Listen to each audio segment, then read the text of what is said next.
Assalamualaikum warahmatullahi wabarakatuh. Waalaikumsalam. Alhamdulillahil qadir wa allam istaqamu ala tariqati la asqinahum ma'an qadawa. Wassalatu wassalamu ala habibina wa syafiina Muhammadin sallallahu alaihi wasallam a'lan nasi manzilan wa qadra wa ala alihi wa ashabihi wa sallim tasliman katsira. Rabbi shrah li sadri wa yassir li amri wa hlul 'uqdatam min lisani yafqahu qawli.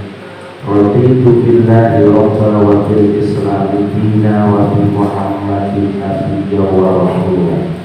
Rabbi zidni ilma warzuqni fahma. Allahumma ftah lana hikmataka wanshur alaina rahmataka min khaza'in rahmatika ya dzal jalali wal ikram. Amma ba'd. Akhirnya bilang Mas Kiai Muhammad Makmuri, akhirnya bilang Mas Khairul Anam, sahabat-sahabat Ansor, Bansor, Pakaian, Ibu, Ibu yang hadir malam hari ini, yang saya hormati, yang saya banggakan. Puji syukur kehadirat Allah Subhanahu wa Ta'ala. Shalawat serta salam semoga senantiasa terlimpah pada baginda Nabi besar Muhammad sallallahu alaihi wasallam, juga para sahabat, keluarga, dan semoga kita semua mendapatkan keberkahan, mendapatkan syafaat beliau di dunia maupun di akhirat kelak. Saya selaku pemantik di sini, sebenarnya saya juga bingung. Tapi ada satu bekal saya berangkat dari kemarin ketika saya dihadiri oleh Pak Makmuri, kemudian saya minta filenya dikirim, karena kalau minta buku saya mau mampu beli bukunya. Setelah saya baca, betul saya membaca, tapi saya membacanya langsung ke poin empatnya, jadi kepada kesimpulan. Dek, paham ya? Dek dengan ya, dek dalam hati saya. Tesis seperti ini kok mau dibedah buku secara umum? Saya sangat menyayangkan Mas Pak Mobi kalau dibedah. Yang saya sayangkan begini, saya khawatir nanti yang ikut ini jadi tertarik. Khawatirnya jadi tertarik. Padahal saya melihat kita masih biasa menikmati maksiat, kok mau langsung dibawa ke sana. Yang kedua, saya khawatir ketika ini dibedah, kita merasa jadi seperti dibangunkan dari tidur. Padahal kita sedang menikmati nikmatnya mimpi-mimpi di dalam tidur kita. Kenapa harus dibangunkan? Jadi kalau Anda ingin tidak bangun, jangan baca buku ini. Kalau Anda ingin tidak tertarik dengan Toreko, jangan coba-coba baca buku ini. Ini dengan harus pahami, ini bentuk betul kalau tadi disampaikan oleh beliau, tesis pertama yang memang jarang yang mengangkat yang namanya Toreko. Betul, jarang yang mau mengangkat samudra keilmuan di dalam Toreko. Sehingga beliau tadi menyampaikan ada banyak kesulitan, saya sangat memaklumi. Lebih lagi tesis-tesis itu pertanggungjawabannya berbeda. Tapi saya juga yakin tesis mata Toreko pasti lulus. Karena apa? Yang menguji belum tentu Toreko. Ini hebatnya. Jadi pengujinya nggak paham, nggak paham itu. Buktikan saya itu terbuka sekali. Saya bilang seperti itu. Saya ketika di Jogja 2010 S2, saya dapat tugas penelitian kecil tentang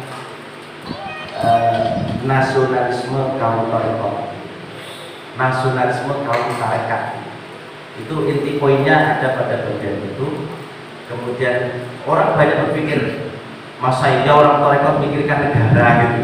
Seakan-akan orang dosennya saja coba diikuti tanah itu dosennya. Ada nggak sih nasionalismenya orang tarekat? Nasionalismenya orang tarekat ada tidak? Itu karena memang tarekat itu selalu terpendam. Bahkan di dalam sejarah pun tidak banyak diangkat. Tidak banyak diangkat. Mbah Hasyim Asy'ari itu ya terkenalnya sebagai guru Sahih Bukhari, sebagai pendiri Nahdlatul Ulama, resolusi jihadnya, tapi sisi thariqahnya tidak diangkat. Padahal ulama-ulama besar banyak sekali, dan mungkin bisa dikatakan ya 99% lah ulama-ulama besar. Kalau yang 1% berarti ya ulama belum begitu besar.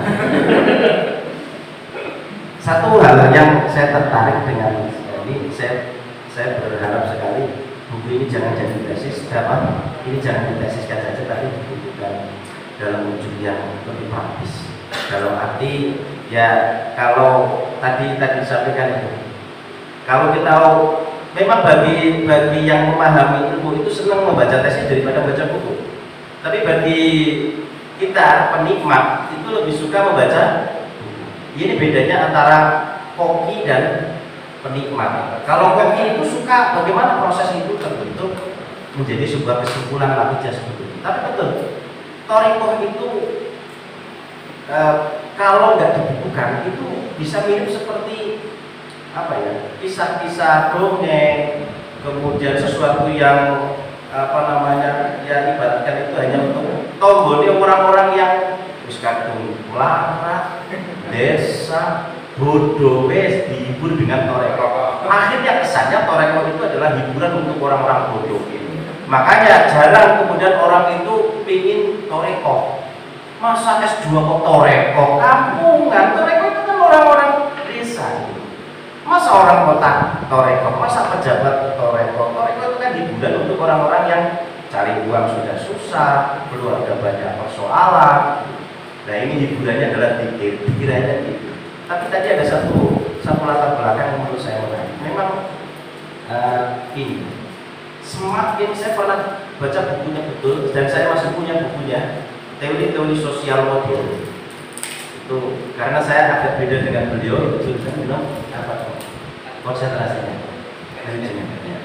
Kalau saya memang konsentrasinya ada di sejarah, termasuk sejarah sosial. Ada buku, ada teori sosial lain.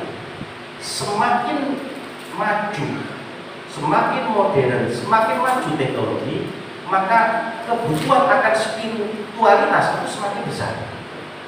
Dan itu terwujud secara logika rumus loh mestinya.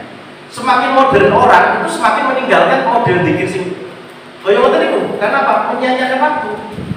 Harus puasa, harus apa itu. Sesuatu yang dianggap menurut mereka secara logika mungkin dianggap menyia-nyiakan waktu. Bayangkan setelah sholat, kalau produktivitas kita sedang tinggi, setelah sholat kok harus wirid dulu, itu kan mengurangi income, mengurangi aktivitas gitu. Sehingga dikatakan bahwa orang-orang kelihatannya thariqah itu tidak laku di kalangan orang-orang modern dan maju. Tapi faktanya satu, thariqah tidak pernah susut. Jumlah jamaahnya tidak pernah susut. Andaikan di sini nggak ada semua yang besok masuk thariqah pun, thariqah tidak akan susut. Apalagi kalau jangan masuk tambah banyak.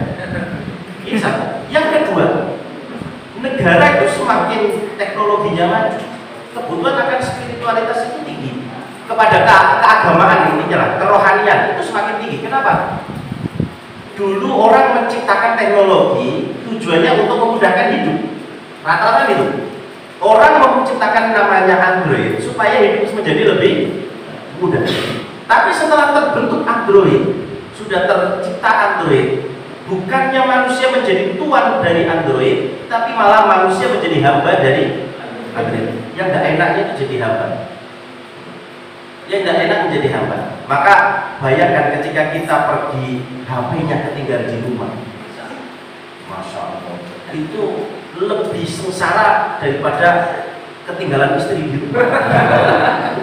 Persoalannya yaitu ketergantungan. Maka thariqah ini saya saya melihat dari pemaparan beliau itu memang sebenarnya suatu kebutuhan dan jawaban, kebutuhan akan jawaban, dan itulah janji-janji Allah. Janji-janji Allah. Oke, ini sedikit saya masih mengomentari, nanti sedikit saya tambahkan, semoga tidak sampai jam 2 lah. Saya biasa ngomong agak lama gitu. Tadi siang sama Pak Kenuri saya sampai paling banyak ya, karena istilahnya sebenarnya pantasnya saya bangun jamu bukan bangunan seperti ini.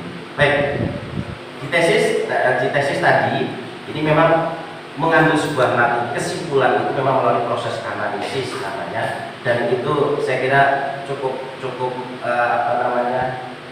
mampu mengungkap sesuatu yang tersembunyi, karena yang dididik adalah manajemennya. Jadi bukan ajaran torekohnya yang dididik secara langsung, tetapi yang dibahas adalah bahwa orang torekoh itu, kalau saya berkomentar satu, orang torekoh itu orang yang dinamis, bukan skeptis. Orang torekoh itu orang yang istilahnya optimis, bukan orang yang fatalis. Kemudian orang torekoh itu orang yang nasionalis, bukan apologis. Apa is jadi kan keton mangga kayak pujangga gitu. Masuk hal-hal apa akhirnya gitu. Pertama, orang torekoh itu orang yang dinamis. Orang dinamis. Jadi kan melihat seakan-akan di mana letak dinamisnya orang torekoh. Betul, orang torekoh sering dituduh. Kalau nggak percaya silakan buka saja di YouTube. Istilahnya torekoh menurut Islam, tapi ditambah embel-embel Khalid Basalamah atau siapalah, harus pokoknya intinya komentar mereka Wahabi selalu menyerang bahwa satu, torekoh itu fatalis. Fatalis itu apa? Gak berkembang. Dikira orang kalau percaya tawakal itu gak berkembang, padahal memang tawakal itu ajaran yang sangat ditanamkan di torekoh. Dikira orang tawakal itu gak dinamis, gak bekerja, justru tidak. Orang torekoh itu bekerjanya itu lebih semangat daripada kita semua yang belum misalnya. Kenapa? Begini, orang torekoh itu ketika dikir ibarat HP baru dicas, sama kenceng apanya? Ya kenceng bekerja, kenceng berkhidmat kepada masyarakat, kenceng ngurusi keluarga, itu tambah kenceng. Bahkan, sedikit saya gambarkan, orang torekoh itu kalau sudah mendalami sangat menyayangkan ketika ada satu butir nasi yang terjatuh tanpa diambil. Makan kok gak dihabiskan, itu eman-eman. Cara pelun jenengan itu berlagas teman, bukan persoalan itu. Orang torekoh kenapa? Nasi yang di piring satu pun tidak tertinggal, bukan karena dia itu kelaparan, geragas, istilah itu kurang makan, bukan, tapi melihat satu butir itu adalah rezeki yang diberikan oleh Allah. Kenapa orang torekoh itu kok semangat bekerja? Semangat bekerja itu satu, bagi orang torekoh bekerja itu adalah sebuah ibadah. Gagal ataupun berhasil tidak ada bedanya. Bagi orang torekoh lain, bagi kita yang memahami bahwa bekerja itu adalah perantara untuk mendapatkan hasil, betul enggak? Sampai itu sering berpikir enggak? Nah, orang kerja yang ada duit, pernah enggak berpikir seperti itu? Iya, karena kita beranggapan bahwa bekerja itu adalah perantara hasil. Ini perbedaannya itu bukan salah, sangat salah. Betul mas, sangat salah. Kenapa? Bekerja itu sendiri, hasil itu sendiri. Bekerja itu pekerjaan kita, hasil urusannya Allah, nggak bisa dicampur. Syai'un wa syai'un akhar. Makanya orang dari torekoh itu semangat bekerjanya seperti semangat ketika berzikir. Saya gak ngomong waktu sama ngomong cewek-cewek dong. Artinya nggak ada, tidak betul. Makanya torekoh itu, itu berarti namanya itu gila dunia. Oh, persoalan gila dunia itu tidak hanya penyakitnya orang kaya. Orang miskin yang gila dunia itu banyak, lebih banyak daripada orang kaya. Kenapa? Karena orang kaya sedikit, orang miskin banyak. Saya tidak melihat persentasenya, tapi kebanyakan itu seperti itu. Apa orang miskin itu gak gila dunia?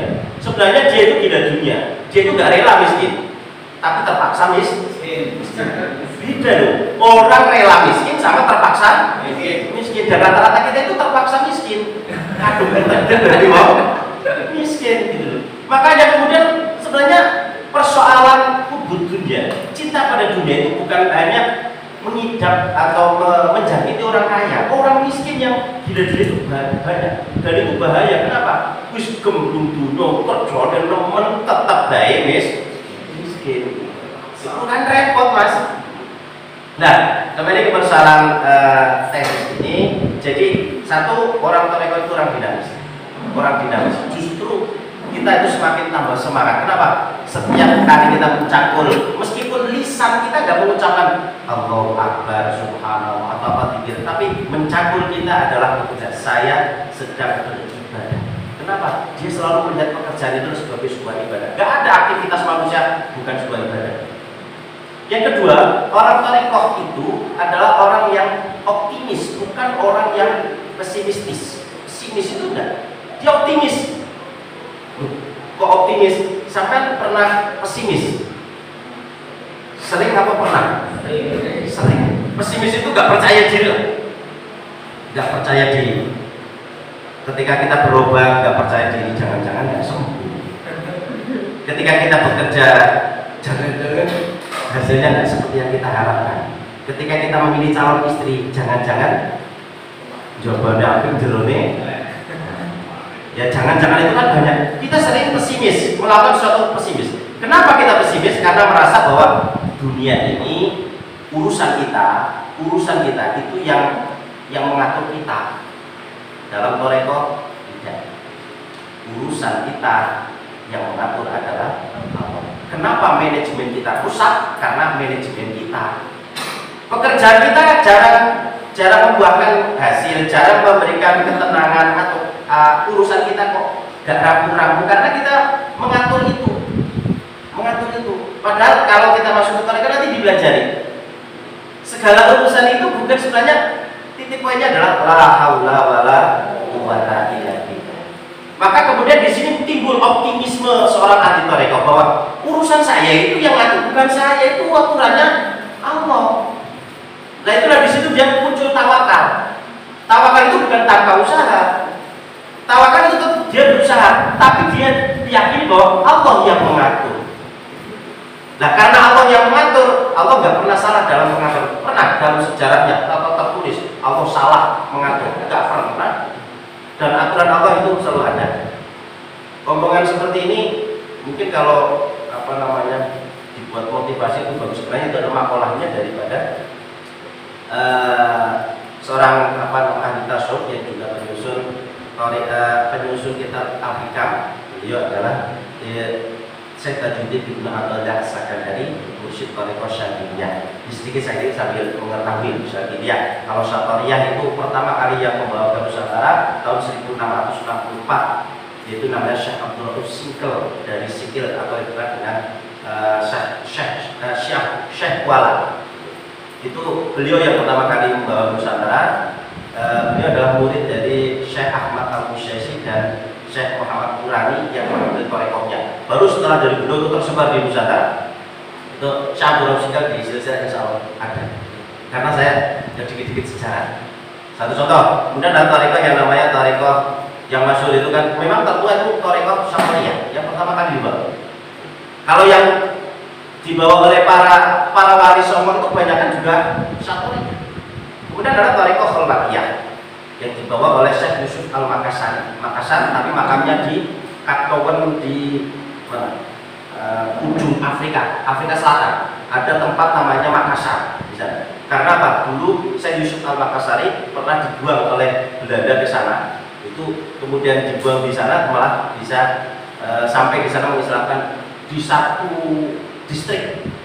Ini. Kemudian ada tarekoh Qadiriyah tanpa kata Naksabandiyah. Tarekoh Qadiriyah tanpa nasab, kan ada Qadiriyah, ada Qadiriyah wa Naksabandiyah. Tarekoh Qadiriyah ini juga termasuk tarekoh yang datangnya setelah tarekoh Syatoriyah. Kemudian tarekoh Qadiriyah ini diajarkan oleh Syekh Nuruddin Ar-Ranir. Beliau juga berasal satu provinsi dengan Syabul Sikal di Aceh, Nuruddin Aranil, sampai sekarang jadi Universitas Rani, sebuah nama. Kemudian ada Torekoh Qadiriyah wa Naqsyabandiyah, itu Torekoh Madain Indonesia. Kalau yang lainnya itu bukan Madain Indonesia, memang dibawa dari sana. Kenapa? Tapi tetap bukan Madain Indonesia. Dalam arti Torekoh ini sebenarnya terdiri dari dua Torekoh, Qadiriyah dan Naqsyabandiyah. Qadiriyah dan Naqsyabandiyah kemudian disatukan oleh seorang qutbul aktor di zaman ini, namanya Syekh Ahmad Khatib Sambas. Syekh Ahmad Khatib Sambas ini yang menggabungkan dua thariqah, karena beliau sudah sampai derajat kepada mursyidul kamil. Kalau tadi ada muqtadi, mutawasid, kamil, kamil kamil gitu. Nah, ini sudah derajatnya adalah kamil kamil. Kemudian beliau menggabungkan itu menjadi Torekoh Qadiriyah wan Naqsyabandiyah yang dibawa ke Nusantara, dibawa oleh Syekh Abdul Karim dari Banten. Kemudian disebarluaskan ke wilayah di Nusantara. Ini selintas tentang persoalan sejarah. Nah, kembali kepada tadi bahwa Torekoh itu optimis. Memang Torekoh itu selalu husnudon. Begini, saya ringkaskan ceritanya sederhana saja. Jenengan urip di dunia ini karepe sapa jane? Kulo takon, karepe jenengan? Wong kulo jenengan urip nang dunia niku ora karepe dhewe kok bingung. Karepe sapa? Kersane Allah. Dalam arti Allah yang menghendaki kita hidup di dunia ini. Yang harus kita pegang kuat, karena ini kehendak dari Allah. Allah itu maha tanggung jawab. Maha tanggung jawab. Wes, ringkese contoh kayak ngene wae. Kulo jenengan nek nang donya niku kaya wong diundang kenduren. Undang kenduren. Nggih, kaya wong diundang kenduren. Jenengan diundang kenduren. Ora usah mikiri subuhan wedan. Kaya niki lah jenengan diundang mriki ora usah mikir, "Duh, pacitan kulo tekan-tekan." Jangan sibuk ngurusi yang bukan jadi tanggung jawab jenengan. Kenapa? Sing penting jenengan diundang kenduren, jatuh mapan, tenanan ora dijujugi. Sing penting mapan aja pindah-pindah. Wa allaw istaqamu 'ala thariqati la asqainahum ma'an ghadaq. Wa allaw istaqamu 'ala thariqah. Manakala engkau konsisten istiqomah dengan thariqah. Nanti tadi sudah disampaikan apa itu thariqah, sehingga saya tidak menggunakan itu tafsirannya karena harus ijaz, ngomong itu harus ijaz, jangan terlalu yang sudah diterangkan di depan diterangkan lagi. La asqainahum ma'an ghadaq. Kami Allah akan beri kamu minuman ghadaq. Ini gambarannya. Nek kula dengan istiqomah itu sudah. Itu tanggung jawabnya Allah. Kalau mau aturakan kaya wong diundang kemudian gak usah mikirin suguhan. Ora maksa disuguh. Sing penting jadinya diundang kemudian kok apa? Kok tahlilan lo lakon harus tenanan, beres. Ya itu pekerjaan kita sama. Nah, pertanyaan berikutnya yang harus dengan jawab karena untuk menguatkan tadi apa yang sudah disampaikan oleh beliau dan harapannya setelah ini jangan tertarik dengan Torekoh. Kecuali Anda ingin bangun dari tidur Anda, kecuali Anda ingin menemukan jati diri dan jalannya, atau Anda tetap akan menjadi manusia yang tertidur dengan dua mimpi dan terjadi yang ketika kita mati baru kita sadar dan itu sudah terlambat. Saya tanya sama jenengan, mau arepe urip jenengan ing dunya niku kersane Gusti? Saya tanya, jenengan diurip nang dunya niku ken napa? Lho orang hidup. Kalau jenengan diurip nang dunya niki ken napa? Kon ibadah. Iku bagus jawabannya, bagus sekali. Kon ibadah. Nggih, kon kulon jenengan dikongkon ibadah, urip nang dunia niki sudah kita ambil aja, disuruh untuk beribadah. Kenapa Allah memerintah kita untuk beribadah? Dulu, jawab ini mendasar salah apa kok salah diteruskan gitu. Jenengan kok urip nang dunia dikongkon ibadah. Itu men opo kok kulon jenengan dikongkon ibadah? Ada yang coba jawab kira ngomong. Nanti untuk pendadaran ben selamat masuk akal. ben selamat. Kita disuruh beribadah ben selamat. Terus ada lagi jawaban, mengapa kok kula dengan dikokon ibadah? Jenengan nek nyun sewu perintah wong, Mas, kae nggo parine wis tua. Dilihat digebyok. Wong perintah pasti punya kepentingan. Betul enggak? Kepentingan dan umumnya makhluk itu kalau memerintah pasti ada feedback, ada manfaat yang kembali kepada dirinya. Sampai perintah wong pengarit, mergo sing ngarit entuk bawon, sampai entuk pari. Nah pertanyaan, Allah memerintahkan ibadah kepada kita, apakah Allah itu membutuhkan ibadah kita? Tidak. Loh, Allah perintah. Keluar dari rumus memang. Nah, ini yang nggak ada di manajemen apapun, nggak ada perintah orang nono feedbacknya. Artinya nggak ada hasilnya, itu namanya muskro gitu loh. Tapi di dalam toriko tidak. Justru begini, Allah merintahkan kita untuk ibadah, betul. Maka khalaqul jinna wal insa illa liya'budun, untuk beribadah. Nah, apakah Allah butuh dengan ibadah kita? Oh, perintah kok Allah gak butuh, ini karena pedos budi. Ya, di sini satu kesimpulan yang diambil oleh Syekh Tajuddin Ibnu Athaillah Sakandari. Inna Allaha aujaba 'alaika wujuda hikmatihi ma aujaba illa dukhula jannah. Allah tidaklah memerintahkan kita untuk beribadah. Allah tidaklah memerintahkan kita beribadah kecuali karena Allah punya rencana hendak memasukkan kita, mengembalikan kita kepada surga. Jadi Gusti Allah itu merintah dengan ibadah mergo Allah itu gak ada rencana apa balik kula jenengan mengembalikan kula jenengan ke asalnya yaitu surga. Paham ya? Jenengan bukan orang sini, jadi jangan terlalu memikirkan apa yang bukan tanah air kita. Tanah air kita itu di surga loh Mas. Ini jangan dikalian, ini kan bukan tidak berbicara sedang ideologi kenegaraan. Kalau ada orang merasa dunia ini adalah waton ya, tanah airnya, ia adalah orang tersesat. Tanah air kita itu ada di surga Mas. Ada di surga, dan itu sudah ditunggu kita ada dirindukan surga. Masa gak merasa dengan dirindukan surga, sedang dirindukan surga. Nah ini surga itu cinta kita sama kita yang dirindukan gak merasa dirindukan, sementara dia sangat memendam rindu. Dalam Ibnu Aqil itu ada syairnya, seorang sejelek-jelek malamku adalah manakala aku merindukan seorang gadis yang dia tertidur lelah. Sementara saya tidak bisa tertidur, itu adalah malam yang paling naas. Saya nggak bisa tidur karena melakukan merindukan seorang gadis yang sedang tertidur lelah. Surga merindukan kita, sementara kita terlelap tidur di dunia. Jadi kembali pada masalah, maka kita akan dikembalikan ke sana.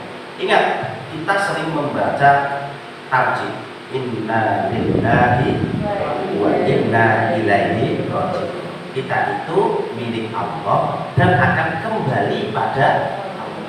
Ilaihi kata raji'un, kembali itu kan berarti ke tempat asal. Maka Allah setiap kali mau istilahnya menggambarkan manusia masuk surga, manusia masuk surga itu menggunakan kata-kata masuklah kembali pada tempatmu, fadkhuli jannah. Ayo, ini rumah kamu, saya buat surga, tapi tidak ada kata repot-repotnya ya. Saya buat surga, saya hiasi dengan aneka ragam, itu gawe no sampeyan, gawe no kowe menungso balik kok. Maka kita selalu ingat, inna lillahi wa inna ilaihi raji'un. Kita akan kembali kepada Allah. Kita akan tujuan kita harus tahu tujuan hidup kita, kembali kepada Allah. Nah, untuk memudahkannya yaitu di surga, karena surga itu adalah tempatnya orang-orang yang diridhoi oleh Allah. Maka ketika berbicara tentang surga di surat Al-Fajr di ayat-ayat terakhir itu, ya ayyatuhan nafsul mutmainnah, hai jiwa-jiwa yang sudah mutmainnah, tenang, bangun, bukan tidur, yang sudah sadar, tahu akan tujuan hidupnya. Irji'i ila rabbiki, mulio balik oleh ini Bahkan itu kita disuruh kembali. Kita untuk makhluk spesial yang pokoknya istimewa sekali. Makanya Nabi itu manusia, bukan dari jin, bukan dari malaikat. Manusia, karena manusia makhluk spesial. Fat irji'i ila rabbi radiyatan mardi. Ada dua kata. Radiyah, senang. Senang. Jadi balik itu senang. Mardiyah, dan dirindukan, disenangi. Senang, menunggu, dan ditunggu. Coba Anda bayangkan, orang pulang, orang kembali itu ada dua macam. Ada orang yang kembali ditunggu pulangnya, ada orang yang pulang tapi tidak diharapkan pulangnya. Beda rasanya. Sampai kok balik makan pamitan, aku tak makan, aku bener tunggu disik karo ngaji. Ya mas, tapi jelali cukup balik cukup mengen, tak tunggu ya. Seneng orang dengan ngomong. Seneng balik, assalamualaikum, bukakan pintu senyuman yang datang yang disambut dengan senyuman. Seneng balik kok disambut. Lah kok sampai kami, aku tak makan, bedah tunggu lama. Balik dia tuh begini, tekannya sudah. Bagaimana perasaan? Bos balik, tok. Jadi balik. Rasanya gitu. Sama besok orang yang kembali kepada Allah, ada yang radiyah dan mardiyah, dirindukan, tak tunggu-tunggu. Awakmu tak tunggu-tunggu, sebab kalau di dunia ini kita nggak bisa, tadi disebutkan dengan istilah syuhud. Karena ada hijab. Hijab itu yang menghalangi kita itu bisa syuhud kepada Allah. Istilahnya merasakan kehadiran nyatanya Allah. Nah, setelah mati kita itu sudah nggak ada takdir, maka benar radiyah kita juga rindu dan Allah juga merindukan. Maka benar Allah, fadkhuli fi ibadi, wis kumpul karo wong apik. Fadkhuli fi ibadi, kumpul dengan orang apik. Wadkhuli jannati, surgalah tempat kamu. Jadi ada orang yang pulangnya kembali, dirindukan. Ada yang pulangnya gini, fabau bi ghadabin minallah. Jadi balik malah diomeli. Bayangkan mas, balik kok terus diceramai gapane. Waduh. Iki orang iso ketemu nih, arep di lu ngono kene, ngono aku tak ceramah. Jadi kita pasti kembali, pasti kembali, tapi ada dua kemungkinan. Radiyah madiyah atau fadha'u bi ghadabi minallah, akan dirindukan atau justru akan dighadab oleh Allah. Nah, persoalannya kita akan kembali. Tujuannya sama dengan tinggi. Tujuannya jangan salah nih. Tujuannya harus ditandai dulu pinnya kita. Tujuannya adalah surga. Karena di sana adalah tanah air kita. Prosesnya agak pelan dikit dan dengan memahami. Setelah tahu tujuan kita, posisi kita sekarang ada di sini. Posisi kita ada di sini, tujuannya di surga. Persoalannya adalah kita belum pernah ke surga. Betul? Belum tahu GPS-nya surga. Jalur rute ke sana itu belum tahu. Rata-rata yang pernah ke sana hanya satu orang, Nabi Muhammad SAW ketika Isra Mi'raj. Jadi beliau itu sudah punya GPS-nya. Pena-pena itu tadi sudah punya rutenya yang jelas. Persoalannya kita belum tahu rute, tapi kita akan kembali ke sana. Tujuannya di sana. Maka di sini orang hidup di dunia ini adalah seperti digambarkan oleh Al-Quran. Orang yang sedang berperjalanan, kita sedang berperjalanan, bepergian dalam proses perjalanan. Ketika kita lahir, dulu kemudian kita lahir muncul, kita mulai jalan di dunia ini. Ada yang lama, ada yang pendek. Kira-kira dengan pengen suwe atau pengen cepet tekan dunia. Halo, pengen cepet tekan dunia atau pengen orang cepet tekan dunia? Nek sampai udah pengen tekan dunia, mesti persepsi tempat tujuan Anda dalam sesuatu yang tidak menyenangkan. Ya kan? Tapi kalau coba bayangkan sedikit, sampai mulai seperti yang dirindukan adalah istri yang menunggu di rumah dengan menyambut senyuman. Maka kita pengen cepat sampai rumah kan tidak? Iya. Tapi kalau Anda persepsinya dengan istri sudah jelek, maka Anda tidak akan orang pengen cepat. Nah itu ciri-cirinya orang seperti itu. Oke, kita sudah punya tujuan.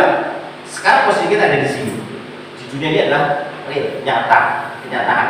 Surga itu ada, dan kita sekarang kenyataannya ada di dunia ini, dan kita akan menuju ke sana, keinginan kita. tujuan kita ke sana. Kemudian pertanyaannya, jenengan mau ke sana, ada beberapa pilihan. Silakan nanti ambil pilihannya. Boleh pilihan itu bebas, hidup ini bebas. Sampai mau milih yang manapun tidak akan merugikan Allah.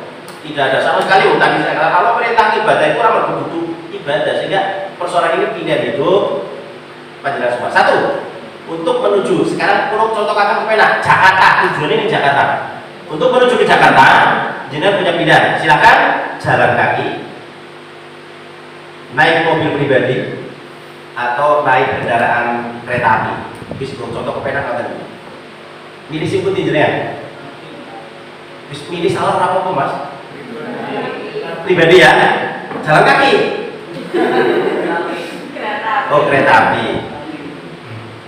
Ada yang milih pribadi, ada yang milih kereta api, dan ada yang milih jalan kaki. Jadi kalaupun ada yang memaksakan jalan kaki bukan karena pilihannya, tapi karena terpaksa jalan kaki. Orang di sana, nek arep nganggo mobil pribadi, berarti jenengan butuh apa? Mobil ya. Butuh mobil, jenengan butuh dua mobil. Plus jenengan kudu iso nyupir. Duwe mobil tok gak iso nyupir, ra iso. Nek jenengan butuh mobil, kudu iso nyupir nek karo kendaraan pribadi. Nek karo kendaraan kereta api cukup mudah, beli tik, mapan ning jero ngantuk tekan. Nek mau mobil pribadi jangan sekali-kali, saya sarankan ini insya Allah sesuai dengan instruksi dari kepolisian. Kalau ngantuk istirahatlah. Bahaya mengendarai itu. Apalagi kalau Anda nggak punya SIM, jangan coba-coba untuk mengendarai. Karena kecelakaan sering terjadi oleh orang-orang yang ceroboh, apalagi orang yang punya SIM surat izin mengemudi. Nah, pilihan Anda tadi ada yang mobil pribadi, ada yang kereta dan seterusnya. Tapi kira-kira menurut pemikiran, menurut kita yang paling realistis kita lakukan itu yang mana? Padahal kita butuh segera sampai sana.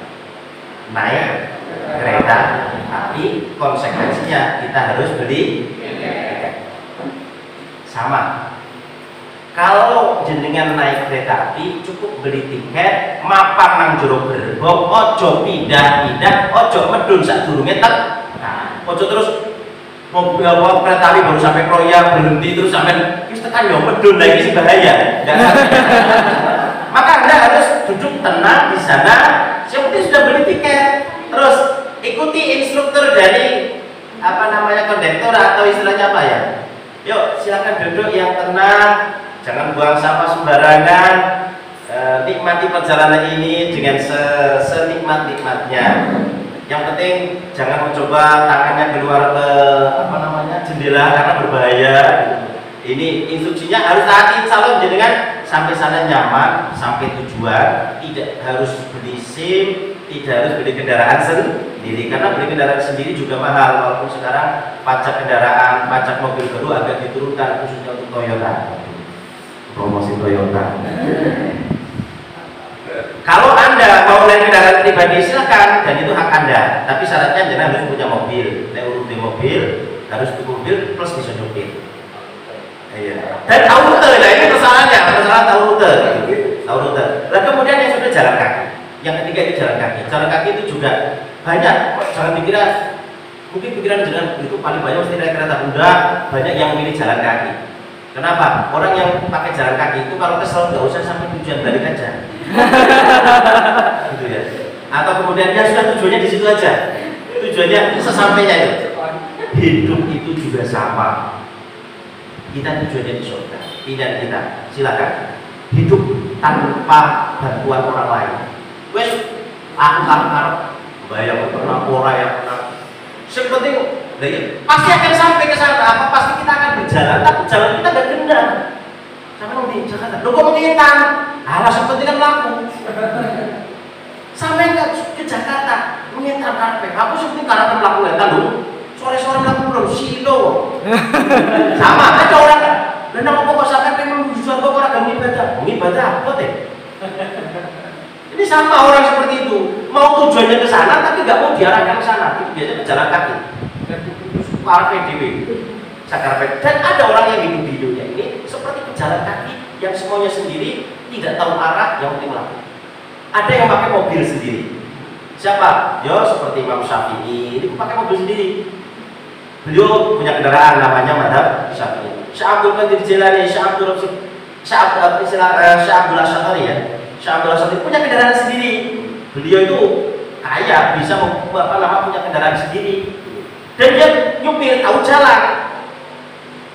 Beliau itu nyupir tahu jalan, punya mobil. Ibaratkan orang itu punya mobil. Ulama-ulama, para wali, mursyid-mursyid thariqah pertama itu ibarat orang itu sudah punya mobil. Malah kadang-kadang dituruti kok. Nah, mereka ada yang kemudian tidak hanya punya mobil tapi punya kereta api yang kemudian ditawarkan kepada kita semua. Ayo yang mau ke Jakarta naik. Ayo yang mau surga naik. Surga gitu. Surga kita suruh naik. Tiketnya mana? Dari mana tiket sih? Terus putih tak dengar. Itu tadi paham betul? Itu tiket kita masuk setelah BA. Sama dengan apa yang disampaikan oleh beliau tadi. Harus ada tiketnya. Sebelum beli tiket kita harus tahu dulu berapa harga tiketnya. Pastikan dulu tempat duduknya kita di mana. Ya sama, ibaratkan saya gambarkan seperti itu. Nah, jadi kan sebagai orang yang sudah beli tiket berarti sudah masuk ke thariqah.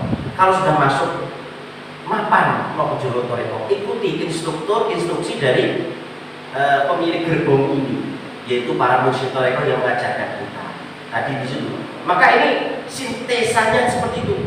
Kalau sintesa adalah kesepahaman antara kiai dan murid untuk mencapai satu persepsi yang sama, tujuan yang sama, itu harus ada seperti itu. Jadi mursyid itu akan mengarahkan, membimbing, mentarbiyah. Itu manakala kita mau ditarbiyah, mau dididik, mau diolah. Lah, kita itu kadang-kadang seperti itu, pengen enak tiket tapi karena mandek nang gubung yo mandek sih bulet puyuh orang mangsane sepur mandek ora kena mandek orang kok mandek aku ke penumpang dalam raja repot. Sama ada seorang yang beat thariqah tapi dia tidak taat kepada masinis atau kondektur atau yang memiliki gerbong ini, dia nggak akan sampai. Untuk gak ditendang saka ning dalan. Yo paling tidak orang seperti dikumpul-kumpul nang buri sing dangkalan buri. Ning gerbong buri sing to mampu WC dan seterusnya gitu persoalan. Jadi itulah hidup seperti perjalanan dan thariqah itu adalah gerbong-gerbong kereta api. Gerbong-gerbong kereta api. Anda boleh saja ke Jakarta dengan kendaraan sendiri, tapi harus satu kendaraannya jaminannya kendaraannya adalah sehat. Ojo ngasih lebih tekan setengah perjalanan harus mogok. Artinya kendaraannya betul-betul beda dan tahu jalan plus bisa nyetir. Repot dan itu dimiliki hanya orang-orang yang satu kaya, pinter dan pengalaman. Siapa? Ya para guru-guru. Kalau kita berbicara tentang thariqah, ya para pendiri-pendiri thariqah. Abdullah Syaqari, Abu Yazid Al-Bustami, kemudian Syekh Hasan Asy-Syadzili, Syekh Abdul Qadir Al-Jilani, kemudian Ulama Syekh Bahuddin An-Naqsyabandi dan selainnya banyak. Mereka adalah pemilik kendaraan atau bisa juga para wali-wali itu bisa wali-wali. Saya tidak mengikuti thariqah yang lain karena saya bisa berjalan ke sana sendiri. Banyak itu yang para wali tidak menampakkan thariqahnya karena dia sudah tahu jalan sendiri, punya kendaraan sendiri.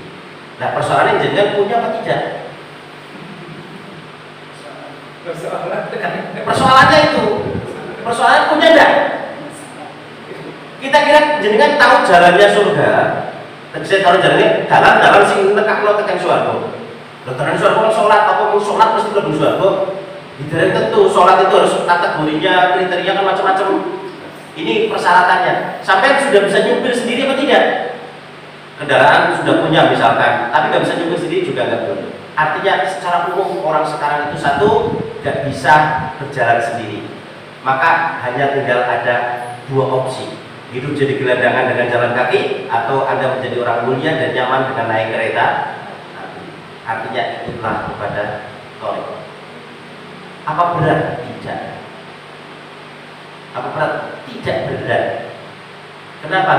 Selagi kita yakin, optimis, ini adalah jalan yang dikehendaki oleh Allah. Ini adalah jalan yang diarahkan oleh Allah. Masa saya nggak bisa, nggak ditolong oleh Allah? Allah itu nek mandung wong ibadah poso niku ora tegel. Presti diberikan kekuatan. Dan jangan dikira, oh saya itu sibuk pekerjaannya buat gawe. Thariqah itu pilihan yang sesuaikan dengan diri Anda sendiri. Yang penting thariqahnya adalah thariqah al-mu'tabarah al-mutasilah, yang bersambung. Kenapa? Ya seperti jenengan naik kereta api kok. Kereta api ini kok orang tekan Jakarta itu podo wae ora sambung, gerbongnya nggak sambung. Maka thariqahnya mu'tabarah. Pilih yang selaras dengan Anda. Maka di sini perlu jenengan takon di badal misalnya nek kula nek teng thariqah niki dus pundi carane. Datang. Dan terus takon meneh, enggak apa-apa, kan belum membeli. Itu kan masih bisa membandingkan mau si model tansaka atau ekonomi atau apa itu pilihan, tapi segalanya ada resikonya, enggak ada hidup tanpa resiko. Nah, setelah itu jadinya baru mantapkan hati, tapi tetap jangan memilih tanpa ada pembimbing. Jadi tadi khawatirnya apa? Nanti jangan salah beli tiketnya, salah pilihannya kepada orang yang tidak mutasil, dia tidak akan sampai. Karena memang syaratnya harus mutasil seperti itu. Jadi ini gambaran orang berthariqah. Thariqah apa nunggu tua? Ya kalau matinya nunggu tua tidak apa-apa. Paham ya? Thariqah apa harus tua dulu? Ya persoalannya mati itu nunggu tua atau tidak sekarang? Rumus mati kan tidak ada. Rumus mati itu hanya persoalannya satu syarat, kita hidup. Syaratnya juga, dan itu sudah terpenuhi oleh kita. Maka sekarang mati pantas, besok mati juga pantas, anak-anak mati juga pantas, belum 40 mati juga pantas, 80 mati juga pantas, sudah memenuhi syarat. Jadi thariqah apa harus nunggu tua? Ya kalau memang matinya itu boleh nunggu tua, tidak apa-apa.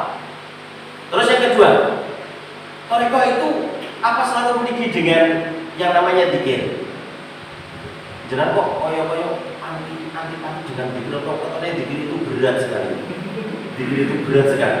Ya karena jenengan menyebut sesuatu yang belum menjadi kekasihnya. Tapi kalau nanti sudah menjadi kekasihnya, sungguh nikmat. Dan itu akan ada prosesnya. Jangan, kalau cinta yang instan itu juga akan mudah berubah. Tapi cintalah dengan proses, nikmati saja. Justru dengan merasakan jenengan gatel kok kependang rapuh ini, dan itulah di situ kadang-kadang nikmatnya kita ini. Cara mamane ibu ning bisa iki piye ngono. Nyebut-nyebut ora betah kejane rindu tenanan ora ngono. Nah kita jawab sedang dalam proses rindu Gusti. Sedang dalam proses rindu. Tapi suatu ketika kita akan betul-betul merindukan.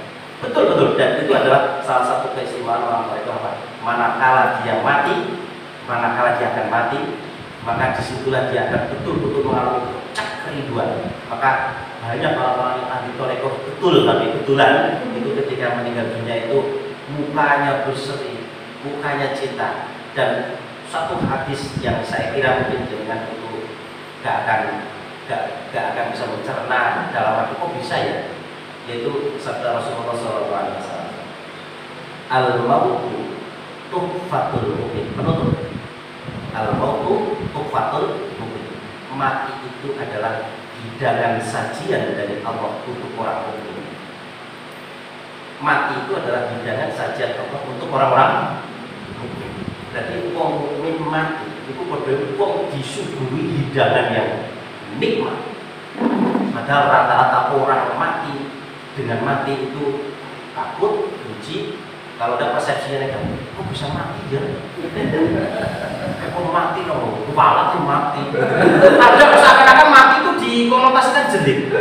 Padahal mati itu puncaknya kita bertemu. Bayangkan pandangan pertama itu kan sesuatu yang kita rindukan sekali, kok kita bisa lihat. Makanya orang mukmin mati itu justru memang dirindukan. Kalau Anda belum merindukan, ini jadi tanda-tanya besar yang perlu diteliti lagi oleh Pak Mahfud. Orang benci mati, orang ahli thariqah kok masih benci? Orang thariqah kok benci mati? Tidak ada. Kalau itu musuh-musuh itu cerita mati itu ada malah semakin rindu. Kenapa? Ya paling tidak itu bisa mungkin corona, mungkin orang lah. Nah, di sini puncaknya. Maka ketika orang mati itu dia adalah syukur. Kalaupun mungkin ketika hidupnya di thariqah belum bisa syukur, tapi ketika akan mati dia akan diberikan syukur. Kenapa? Maha adilnya Allah di situ. Moso yo, kowe dari bukan dia rata temoni. Saya ini masa rata temoni sih. Betul. Iya. Kalau jadi ngomong dadi wong ahli toreko hurung iso ngrasakno nikmat, tapi mencoba dipaksakan rindu, dipaksakan menikmati gitu. Ini kira justru ya kok pengen banget ketemu tandanya persoalannya bukan karena Allah nggak bisa disuhud. Kita disaksikan secara nyata, bukan dalam arti pandangan mata berwujud benda. Secara suhud itu karena persoalan kita itu yang memang mripate itu masih ada apa namanya itu nilai atau kataraknya itu loh. Lah orang dicopot-copot kan gitu. Lah orang yang ahli thariqah dia sering memang diarahkan untuk berzikir supaya timbul kerinduan. Dan zikir itu selalu membawa efek positif kepada keseharian kita. Satu, zikir itu juga mendorong etos kerja. Zikir itu mendorong etos kerja. Coba jenengan buktikan aja. Jenengan akan mengangkat nyupir. Bismillahirrahmanirrahim. Bismillahirrahmanirrahim. La haula wala quwata illa billah. Maka jenengan lebih etos kerjanya marem apa? Semangat. Kenapa? Saya sudah ngejak Allah ikut menjaga saya di perjalanan. Jadi kan gitu. Maka ketika posisi perjalanan kita itu tidak selalu dihinggapi rasa was. Mau janu. Itu enggak. Itu orang berdoa. Kita bekerja sama. Kita kerja karena kita dilatih untuk berzikir. Memang diperbanyak dikir supaya apa? Supaya kita menyadari bahwa kita itu yang ngatur itu adalah Allah. Orang berzikir itu berarti matur sama Allah. Ya Allah, aturlah saya hidup saya ini lebih baik. Nah, kemudian kita berzikir. Zikir itu sebagai penyemangatnya atau sebagai pendorong etosnya. Jadi ketika kita orang ahli thariqah mati, kalau nggak percaya matilah. Tapi masuk thariqah dulu, masuk thariqah, mantep lo terus mati. Buktikan. Iya, dibuktikan. Jadi orang-orang ahli thariqah itu berriwayatkan gurunya yang sudah meninggal, yang dulu membimbingnya, ini bedanya dengan yang belum thariqah. Kalau yang sudah thariqah ini ibaratkan apa? Sudah ada perjanjian, kasarannya kan? Jadi nek jenengan sedosin, sok aku nek mati, peduli yai aku niku dari pengalaman alam barzah. Oke, paling ini medhoi murid-murid santri ini. Sampai baca di kitab At-Tadhkirah lil Qurtubi. Kolong-kolong. Dosen ngomong malu ketemu. At-Tadhkirah lil Qurtubi. Itu ada orang-orang saleh yang punya hubungan baik positif di dunia. Guru, yai mursyid sama murid misalkan.